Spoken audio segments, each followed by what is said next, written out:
joined by the guest of honor himself, the man who has been in New York media for 50 years. He is the former radio voice of the New York Rangers, TV voice of the New York Islanders. He was a voice on WFAN, a voice on Sports Phone. Is that what it was called? Yeah. You're too young to even remember it. I know. The great Howie Rose. Howie, an honor to have you here, man. Thanks, guys. An honor for me to be here. Well, congratulations. 50 years, man, of broadcasting. Now, was your first media job, was it Sports Phone? And for all those of us who are young, what the heck is it? Well, okay. See, there used to be this thing called a rotary telephone. Yes. Although by then, I think we were using push button. But anyway, Sports Phone was originated back in 1973. And for whatever reason, it didn't take hold right away. And so they reconstituted in 1975. Now, I had known Marv Albert then, having been the president of Marv's fan club, going back to 1967, literally, when I was 13. And Marv is just the greatest, and I'm glad he's going to join us later so I could say thank you publicly. But, you know, he was a great mentor, and so he'd listen to the tapes that I would make either from my seat at Madison Square Garden or when I got into college, and he'd give me great critique. So when Sports Phone was being organized, his statistician with the Rangers, a guy named Bob Meyer, Bullet Bob Meyer, who had been the track announcer at Yonkers Raceway, was the guy in charge of Sports Phone. And he asked Marv if he knew any college-aged kids that were looking to break into the business. Marv recommended me, and I got that job. I'd done a couple of things before that year in 75, but that was the first you've got this job moment that I had in broadcasting. So what did you do on Sports Phone? Oh, yeah, I guess I should explain What was your it, job? Right? Well, what happened was you would dial this number. Originally, it was 999-1313, and then for some reason, they changed the exchange to 976. You would get a pre-recorded, I think it was 58-second sportscast. Now, at times of day or night, when there were a lot of games going on, we would update those tapes every 5 or 10 minutes. And we had better have been right when we were giving scores because, you know, there are a couple of dollars being exchanged under the table, right. So I hear. Yes. And if we weren't right with the scores, we were going to get some angry phone calls and some threatening angry phone calls. So we learned in a hurry to be accurate. So Howie, when you were writing these as games were happening? Yeah, well, basically it was just writing down a whole bunch of scores. So were you just reading scores or were you putting a flair in it? You know what I mean? at very game-intensive times of day or night, it was basically just scores. Right. And if it was baseball season, who's pitching and maybe who's hit home runs. And at night, NBA, NFL, you know, NHL, just giving the scores, as many as we could. But at other times of day, if I had been working an afternoon shift, there was a lot of commentary involved, so you can really write and you know, give your opinion and learn to tick people off. Right. That you're going to do what you guys are doing. That's why I grew so tired of doing a talk show, because I always had somebody PO'd at me. Right. You know. That's part of the job. I don't love walking around knowing this guy's looking at you or that one's looking at you going, what a piece of you-know-what.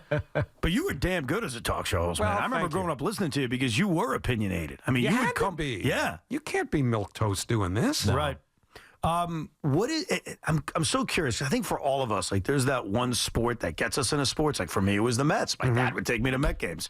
For you, was it hockey? Was it baseball? I'm curious. What got you into sports? Not sportscasting. Not sports. We'll get there in a second. Baseball. It was baseball first. Well, my dad, may he rest in peace, was a huge Yankee fan. And he introduced me to baseball, and I think about a season to get involved as a 7-year-old kid, 1961. Wow. Going to Yankee Stadium. Roger Maris and Mickey Mantle having their historic, epic home run duel. And I think the first game I can remember going to happened to have been an Old Timers Day in 1961. It was kind of a rainy day, so they didn't play the Old Timers game, but they did announce and introduce the Old Timers.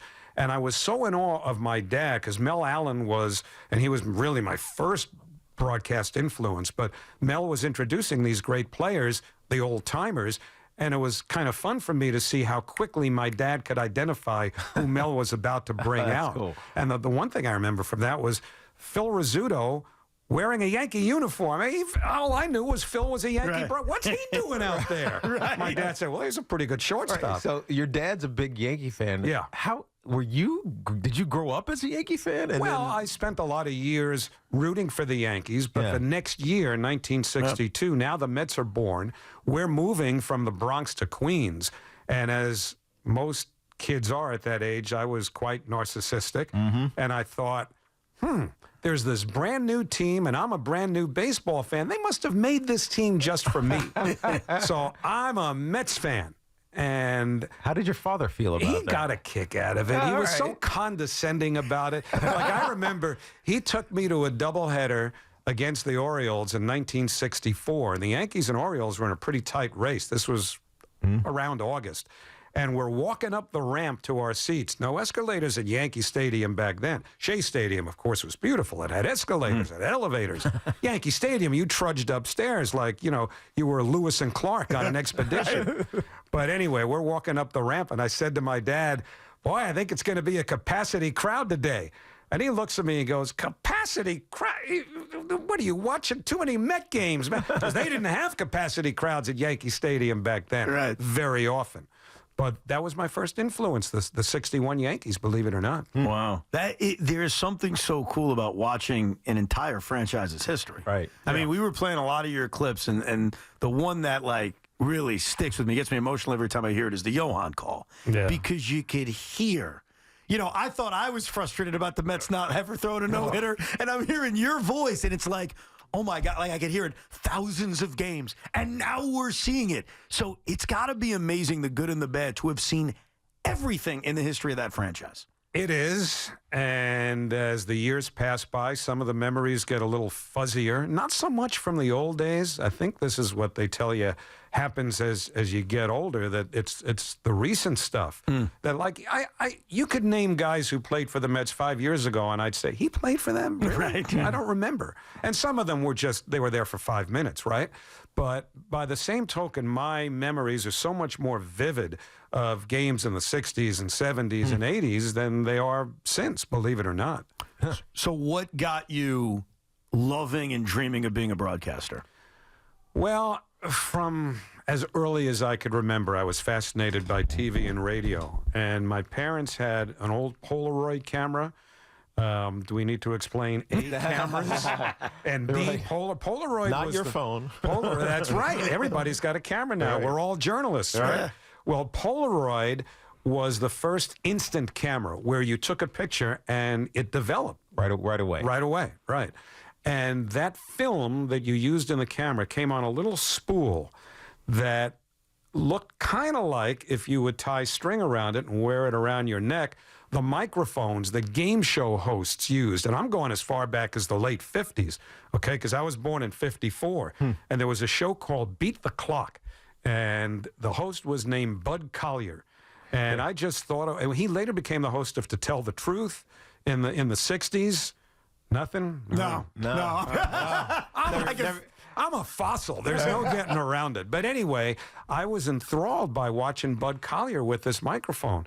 And so my mom, bless her soul, would take string, tie it around this spool, this empty spool from the Polaroid film, and I'd walk around interviewing people like at age 3, age 4 on subway. I would say, there's a sign on the subway. It says, please keep your hands off the door. I would say to somebody with their hands on the door, there's a sign that says, please keep your hands off the door. How did people react to you?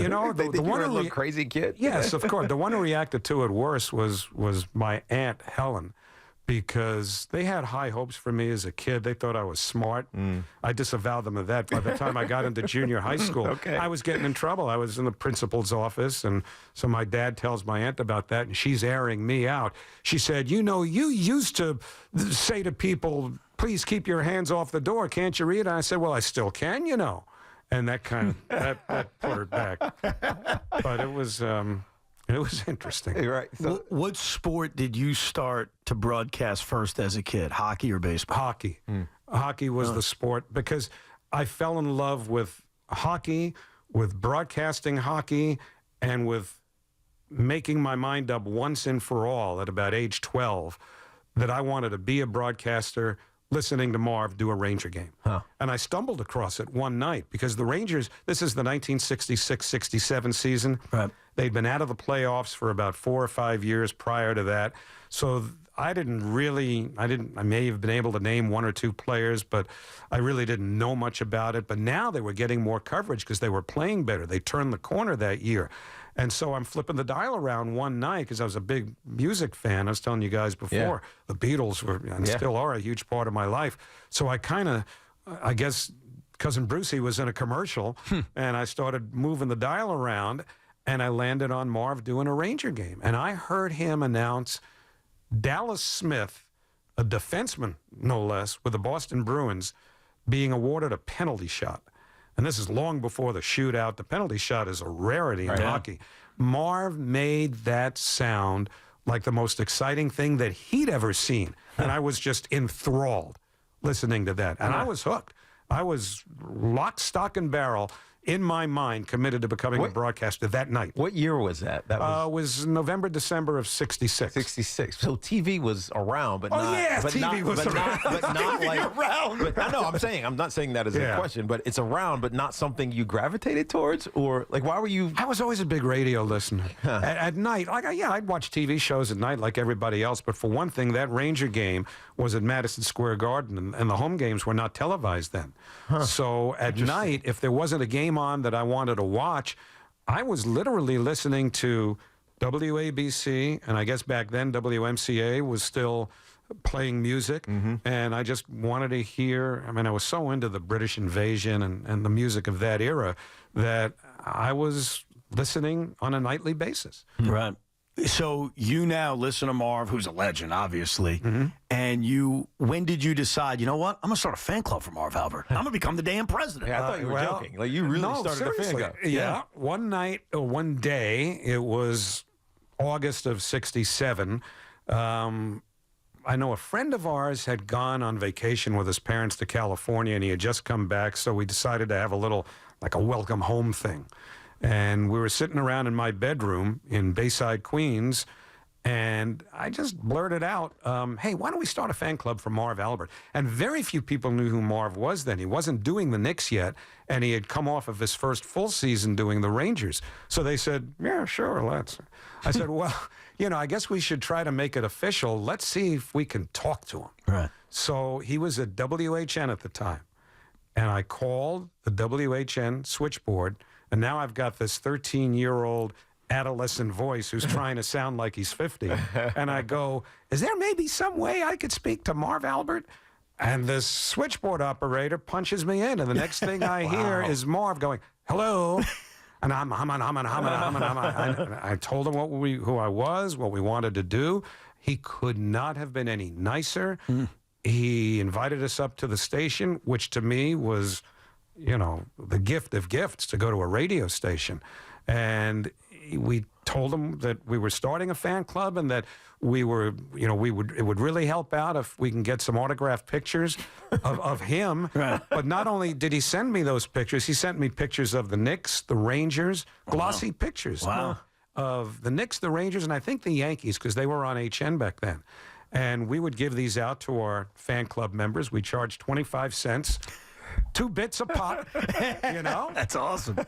Righteous bucks. What else did you do as a fan? Like, what did you do as a fan club? Well, I'm curious because, like, a fan club, obviously, you want to champion what whoever the subject is doing, but like, what could you have done that made it? And how many members did you accumulate? Well, the first thing we did was through the dues, take probably 50 cents out of that and pay a kid named Anthony Zolo at Junior High School 74 in Bayside to run off a newsletter for us.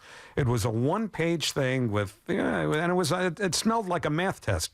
It was on those purple mimeograph sheets, right? And he answered a couple of questions that I transcribed into not even an article, just a couple of sentences about Marv, what he was up to. He was going to be doing the Knicks beginning that next year, so that was big news. But we also had, I guess we ran, by this time, I guess we were into the hockey and basketball season, so we ran the standings, It was a one-page thing.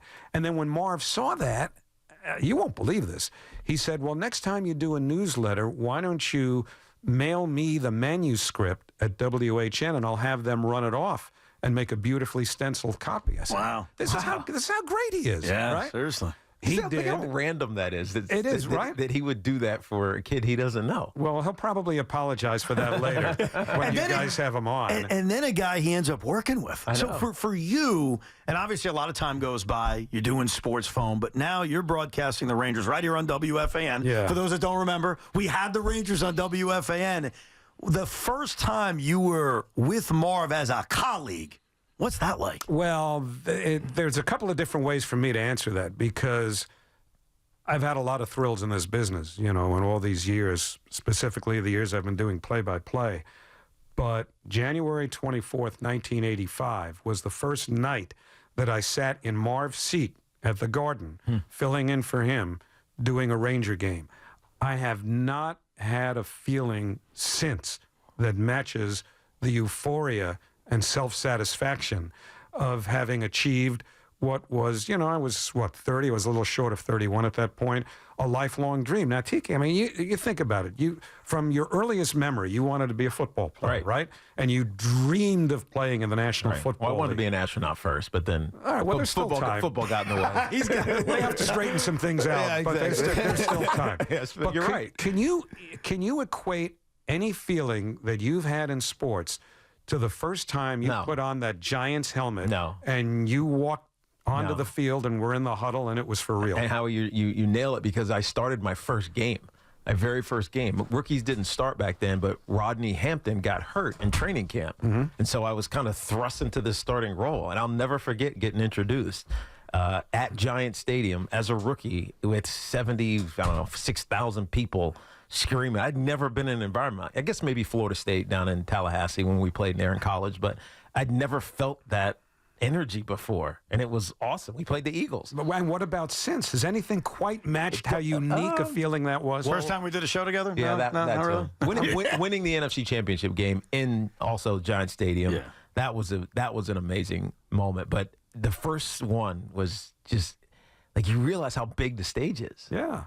And it was amazing. Yeah, I'll never forget it. Did the Rangers win that day? They did, 3-1. Nice. And I thought I'd never do another game because what happened was, figures, the first goal that was scored with me doing play-by-play, I kind of missed because I was working. There were a string of circumstances that night.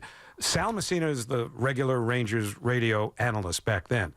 But on that night, Phil Esposito, who was the TV analyst, was off with a commitment that he had with his old program called the Masters of Hockey. It was a great charity thing that Phil put together with a lot of old-time players. So Sal was doing TV, and I was paired with, believe it or not, the big whistle Bill Chadwick, who worked with Marv on radio and then later did the Rangers on TV as their analyst. Well, Bill wasn't the most polished broadcaster, especially by then. He hadn't done a game in a while. And just before Peter Sundstrom scored for the Rangers, I think it was right off of a faceoff, Bill was saying something about being the referee, because he had been a referee, a Hall of Fame referee. He was the guy who devised the hand signals, like holding or interference. Oh, interesting. And he acknowledged that, and I wanted to pay homage to that. So real quickly, I tried to sneak in that, well, they never appreciate an artist's work until it's too late. And before I could get that out of my mouth, right off the face-off, boom, Sundstrom scores. Right. And I'm thinking, I'm done. I'm cooked. But I find my sea legs, and everything works out fine. We get to the end of the game, and here's a great one. I should say this when Marv is on the air, but with Bill Chadwick, there was about a 2-second delay between when his lips moved and the words came out. So I tried to say something nice to Bill, like, I think what I said was, I'd be remiss if I didn't say what a special thrill it was working for me doing my first game with you, because I'd grown up listening to you. So now he's trying to say something like, I would imagine, well, you've got a long career ahead of you and you're well on your way. It comes out, Howie, you've got a long way to go, and you're going fast. That's funny. Priceless. That's amazing. We're talking to the great Howie Rose. We're honoring the great Howie Rose. In fact, here's a special message from one of your former coworkers, the great Steve Summers. Someday, the Howie Rose microphone needs to drape City Field as the numbers and microphones do now. There has been no greater Metropolitan fan than Howie, a lifelong passion that comes through with every ball, every strike, every play he calls. Iconic and legendary is Howie, with the knowledge, the memory, the history, the legacy that is both Howie and the team itself. Congratulations to the voice of the New York Mets. 50 years of insight, entertainment, and broadcasting history. And you can put that in the books. Well, that's sweet. Yeah. And I'm sure that he wrote those ad libs out, as I used to say every night when I guess he would follow me on the air. The yellow legal paper was That's out for right. the great Steve Summers. When we come back, you heard his name mentioned a lot in the last 20 minutes. The great Marv Albert will join us. We are live from the Town Fair Tire Studios. This statement from the New York Mets. Uh-oh. Howie Rose began his Mets radio broadcasting career in 1987 with the legendary Mets Extra Show on WHN and WFAN. And 37 years later, he still gets pumped to scream, put in the books! His remarkable career behind the mic includes working with Baseball Hall of Famers Tom Seaver, Ralph Kiner, and Bob Murphy. Last year, Howie was inducted into the Mets Hall of Fame. And this year, Howie, the Mets will honor you prior to tomorrow's Subway Series game for your remarkable 50 years covering New York sports. A tremendous accomplishment. See you tomorrow in Queens. Oh, well, that's breaking news. Anything about bring your playbook in there? I don't know. The older you get, the more you start to wonder. Yes, but Howie, as we have found out, I think you're all right. They also say the more you can do, and you do everything, you can do everything. TV, radio, multiple sports. I mean, the challenge of your career, it's not small. And Well, I don't know if a lot of people could have handled it. You know, the challenge is the travel. For me, it always was. We have a saying that we do the games for free. They pay us to travel, and that's pretty spot on, to be honest with you. But having done both, I could say, maybe Marv will think differently, TV is like stealing compared to radio. It is so easy because, you know, as you get on in years, the challenge, and I've heard Marv say that one of the things he misses is the preparation. That's the first thing I'm not going to miss when I'm done, because it gets harder as you get older. You just, the incentive is a little less to do the volume of preparation that you need if you're going to do the job right. And TV, half of it's done for you before you sit down in the booth. That's a good point. Well, joining us right now, you heard Howie talk glowingly about him. You could always rewind on the Odyssey app if you missed any of the conversation. But we are now joined by the legendary Marv Albert. Marv, Tiki Barber, Evan Roberts, and of course, Howie Rose. Thank you very much for coming on today, sir. It is a pleasure. Hey, Evan and Tiki. And Howie, thanks for the extremely kind words. And congratulations on year number 50. I did want to point out, though, when you told me on the phone that you wanted to start a fan club for me, I thought at first that was an excellent prank. Well, it worked. Actually, the one question I've never asked you, and now that I described a little while ago exactly how the fan club got started, what with the newsletter and all, one question I need to ask you is, whatever possessed you to ask us to send a handwritten copy of the manuscript so that you would have a clean, beautiful, stenciled edition of our next Marv Albert fan club? Because as I recall, we took some liberties with that, didn't we?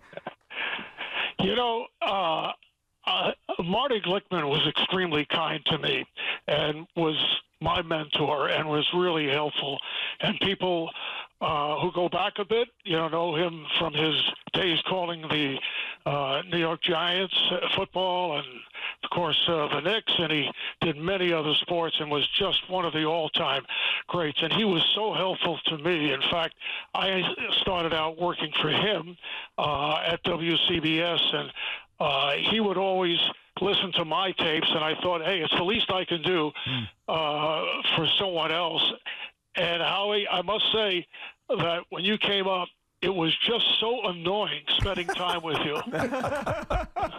I'm sure it was in retrospect. No, actually, he you know, guys, he was a great kid, and no surprise, extremely knowledgeable. I recall when I was a kid, I would be, you know, broadcasting on my tape recorder that my parents got me. I turned down the sound on the TV and would call the game.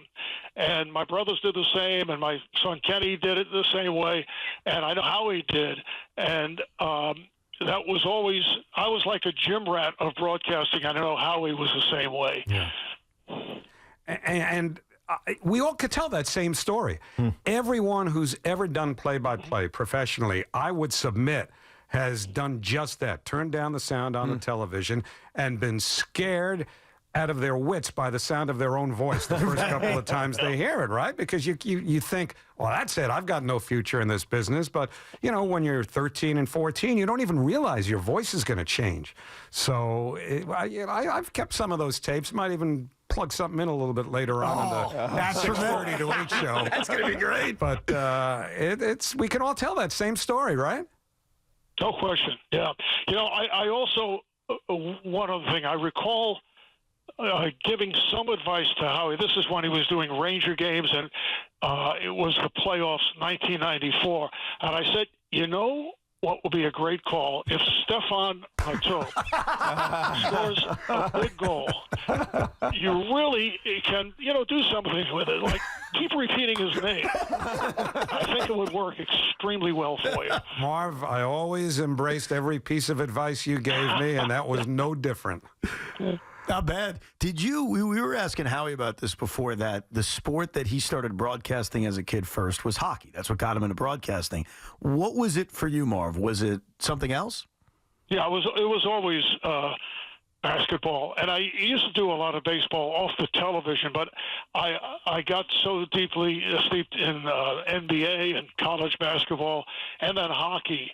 So I think I would have to say basketball, because I was able to do the Knicks and the Rangers at a very early age, and, you know, it got me started into other possibilities. But what Howie mentioned before also, where he feels like he's stealing money doing TV, the one sport where you don't feel like you're stealing money is TV and hockey, because it's almost the same call, because people don't recognize the players.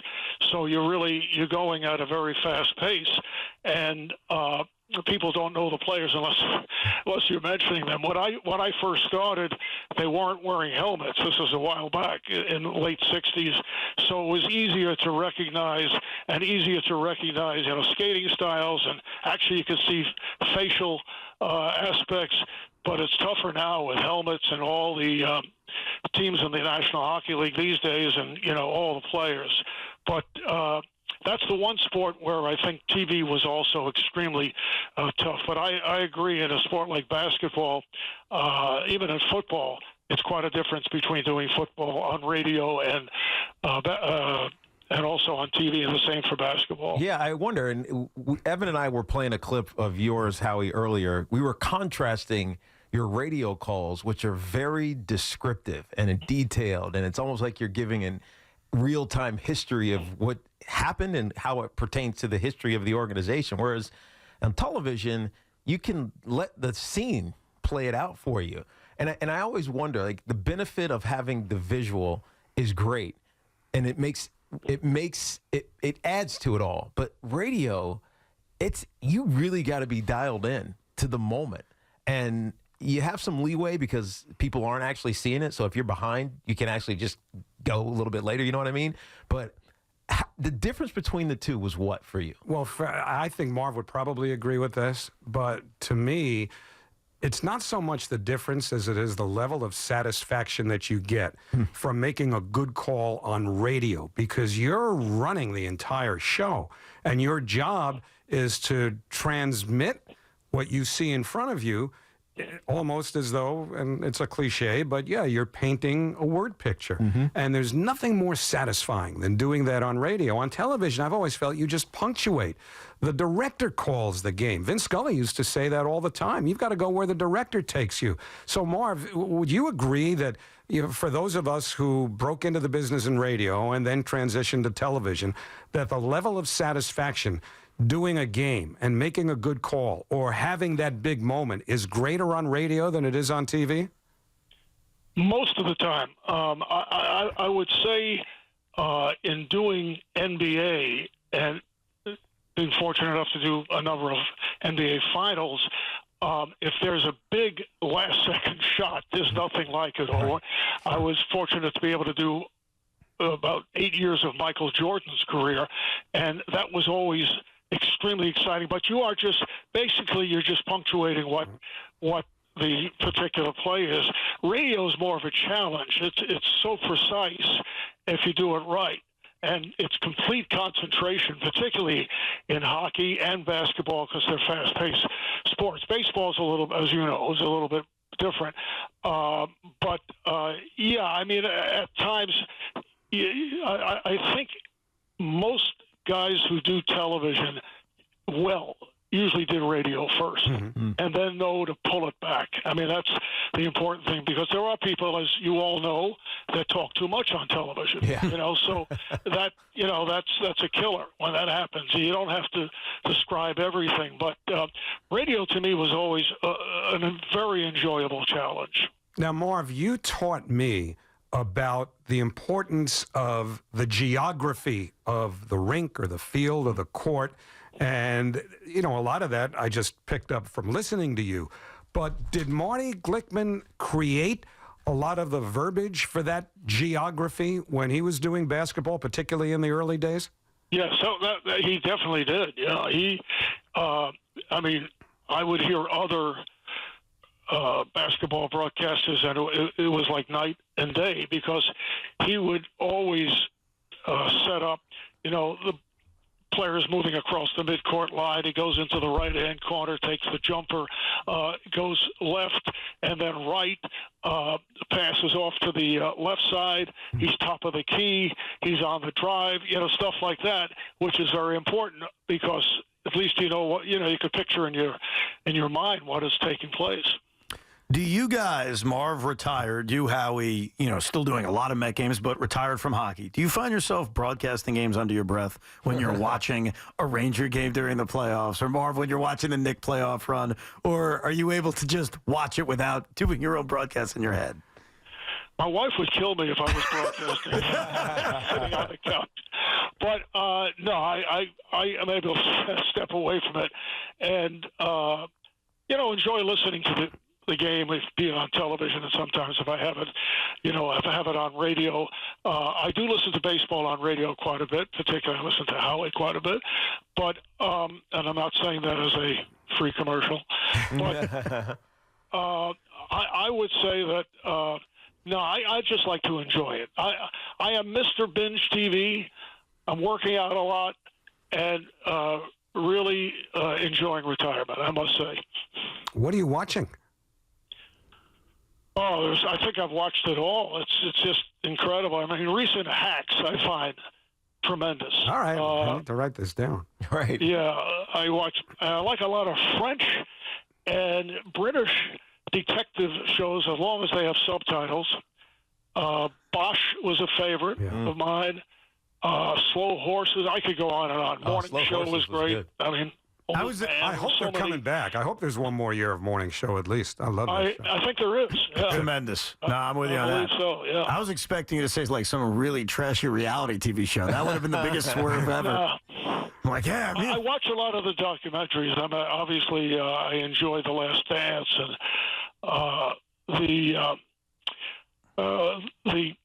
let me see what else I was watching recently. I saw the one on the LA Clippers on a Donald Sterling. I don't know if I would highly recommend that, but yeah, that's a tough watch. It is. It's rough. Yeah.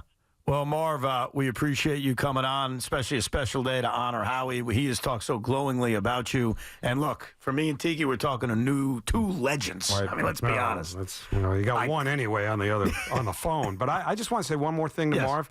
I just want to thank you, Marv, for showing me how important it is to pay it forward, because I have loved sort of morphing into the position over the last 8 or 10 years of working with younger broadcasters and bringing them along. And there's just so much satisfaction in seeing a young broadcaster blossom. I'm just so stinking proud of Wayne Randazzo out in California with the LA Angels now. And maybe I don't even have a right to be proud of him, because he was going to find his way eventually anyhow. He's that good. But, the willingness to do that and the enjoyment in doing that, Marv, I take that from you, and as great a friend and a mentor as you've been over the years, I think that means as much to me as anything, because I think we all have an obligation in this business to pay it forward, and I take that directly from you. Well, thank you, Howie. I couldn't agree with that philosophy more. And, I get such a kick out of listening to you and seeing your success, and it's well earned. And I must say, again, congratulations on 50 years. I can't believe that. Oh, neither could I. But I must make one last confession, because I know Marv always said this about Marty Glickman. I used to answer the phone the same way that you did. I did. The phone would ring. I go, hello. Does that sound about right? How is My it? Was that good? apologies to those in your household. Was that good? Did I come close? Well, I tried. Thanks, guys. Thank you, Marv. Thanks, Marv. The great Marv Albert. I'm curious, do you prefer, because it was interesting, or maybe you said it. I apologize when I'm hearing both of you talk about Hey, if this. you mix me up with him, that's fine. That's flattering. Well, you got to understand. I mean, for people my age or a little bit younger, you're the voice, man, especially for the Mets and certainly for the Islanders, and even before that, the Rangers. But you were talking about hockey being similar on the radio and TV. I think Marv actually said that. Yeah. Did you... baseball feels so different that the TV broadcast, which you were great on, by the way, for many years. Thank you. I'm growing up with Howie on TV with, Tom Seaver, which must have been crazy. Yeah.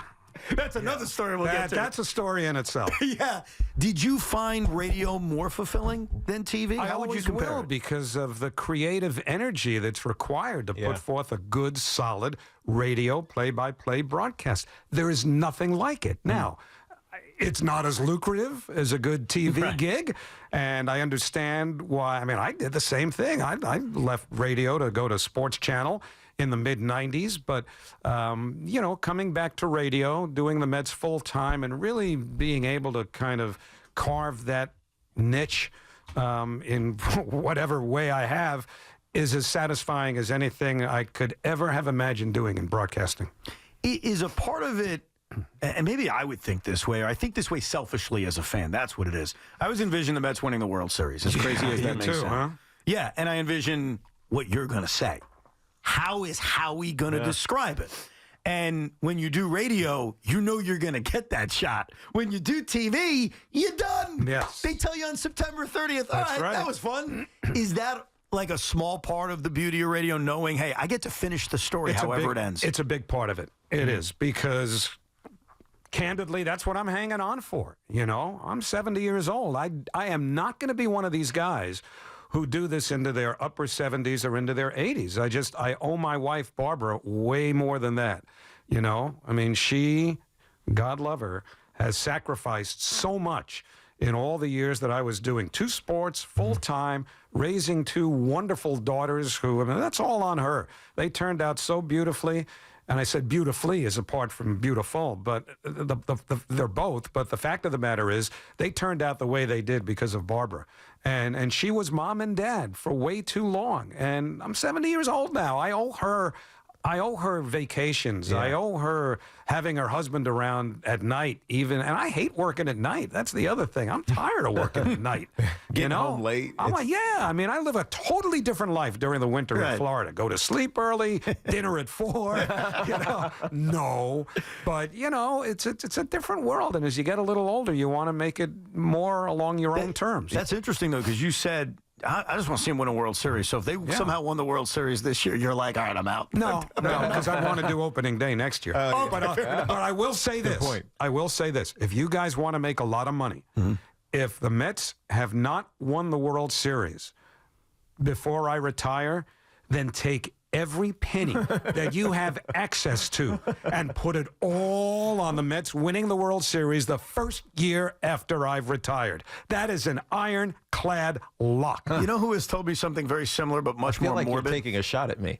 I don't think you felt about that. I'm just joking. Never mind. Never mind. I always think Beningo says the same thing except about him dying. He's like, bro, when I'm dead, put all the money on the Jets, and that's when they'll win the Super Bowl. You know what? That's very Beningo. Do you think about the call if they did? Not with any specificity, Yeah. but yeah, I dream of it. I dream of it, but I don't think of it. Because if I think of it, I might put something back there that I try to find at that moment. Right. But I got news for you. I don't care what the heck comes out of there if I'm doing that moment. Enough's enough. It's been 38 years. Let's go. Do you have, I have one personally as a fan of yours, but do you have an all-time favorite Met call that you've made personally? Well, the one that got me more than any other, and it was anticlimactic because of the score of the game and where they were in the series, but when Jerry's Familia struck out Dexter Fowler to end Game 4 and complete the sweep of the Cubs in the 2015 National League Championship Series, as a kid that played stickball and punchball and every other kind of ball in the schoolyard at PS 205 or in the neighborhoods of Bayside, if I was ever making believe, as I often did, that the team I was on were the Mets, you know, the words, the Mets win the pennant, might have come out of my mouth playfully. But to be able to say that into a live microphone in real time at Wrigley Field in Chicago that night, my voice cracked once or twice. It was that emotional. It's up to you. I have that call ready to play. Would you rather us wait until you've left the studio, or would you like to hear it with us? No, because I want to see if it goes far enough where I could tell you this is where my voice cracks, where I can hear it. I don't know how far it goes, so let's try I don't it. even remember, but here it is, the final out of the 2015 National League Championship Series. Now bends in for the sign. Come set. Here's the payoff pitch from Familia to Fowler on the way. And it's in there. Strike three called. The Mets win the pennant. The New York Mets have won the National League pennant. Put it in the books. The New York Mets, for the first time in 15 years, are champions of the National League. And they are mobbing each other out behind the pitcher's mound. They have completed a 4-game sweep of the Chicago Cubs in the National League Championship Series. They win Game 4, 8-3. And now the disappointed crowd here at Wrigley Field begin to salute their Cubs. Oh, you just missed it. he missed that. Okay, just a little after that. I just was finishing whatever else I was saying. Saluting the Cubs, etc. Yeah, but the last thing I said after that, before my partner at the time, Josh Lewin, took over, was they're going to the World Series. And when I started to say those words, they're going to the World Series, you could hear a little tremor in my voice. Oh, interesting. Man. Now I got to go back and watch this tonight on YouTube. Now I blame it Evan for cutting that part I know, out. this is my fault. I did cut it. They're going to the World Series. That's the whole point. I know. What's wrong with Hey, you, Evan? it's a good thing you're not a Moyle. Howie, I missed that for a second. I'm glad you got that. Hey, Tiki. That was amazing. Had a baby. I missed it for a second. You got that before he did. You did. Yes, you did. Last hold on. I got to one Real more. quick, let me just say this. Yeah, Stay all right. tuned for Baseball Night in New York, presented by Tri-State Cadillac. It's coming up next on SNY. Go ahead, Thank you, my apologies. SNY. Put it in the books. Where did it come from? Well, it's kind of organic in the sense that, again, playing in the schoolyard or even sitting in the upper deck with my friends at a Met game when we were kids, if they won, well, I'd say some variation. And he might have also, any one of my friends said, well, that one's in the books or this one's in the books. And what happened was there was a great broadcaster recently retired from the Cincinnati Reds, Hall of Fame broadcaster named Marty Brenneman, who did the Reds on radio for many, many years. And he would punctuate every Reds win by saying, and this one belongs to the Reds. And I thought, that is so cool because it's succinct, it's not self-aggrandizing, it gets right to the point. Yeah. And so when I started doing play-by-play for the Mets, I thought, gee, I'd love to come up with something like that. And so, I tried different inflections before I found the right one, but really it just goes back to being a street urchin. Yeah. And playing in the schoolyard. It's interesting because it feels like you need it for radio. Like John Sterling had one, right? Yankees one. Like everybody that does it great has that. Well, and it becomes known. It's what you think about when your team wins. The thing if you're listening on radio. Yeah, the thing of it is, well, at least for me, I come back to you don't want to make it self-aggrandizing. Right, it wasn't to call attention to myself as much as it was to punctuate a win and let the Mets fans know that they'd won. And I did some things when I was doing TV, when I did baseball on TV. I thought the first year or two I needed to have some catchphrases because that's what everybody seems to have. But I didn't like them. They just seemed too contrived. So I really didn't bring them with me to radio. I mean, you mean to TV?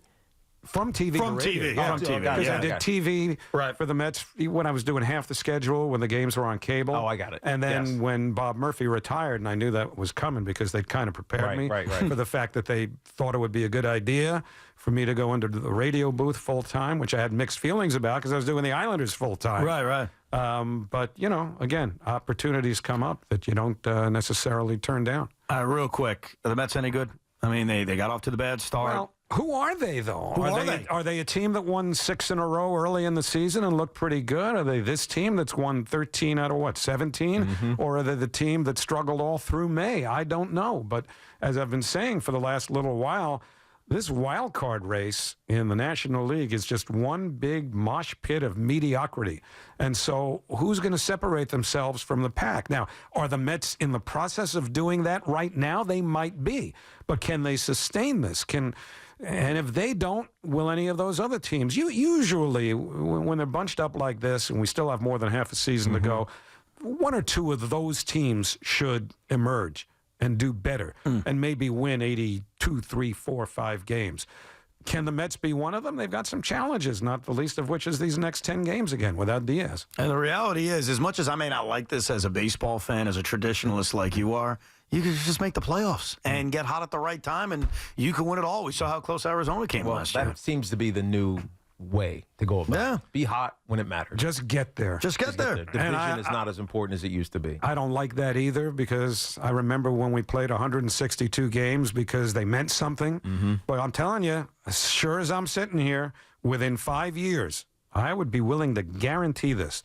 They are going to expand by 2 more teams. Wow. You're going to see perhaps as many as 16 teams in the postseason, just like basketball and hockey, and they will reorganize everything geographically and have a radical realignment, and the American League and National League, as we've known them, will effectively cease to exist. Yeah. I would be willing to guarantee today that within 5 years that happens. I feel like the postseason is so long for some of these sports. Hockey feels like it's been going on for, months. It's June 24th. Training camp starts in less than 3 months. I agree. It takes so long.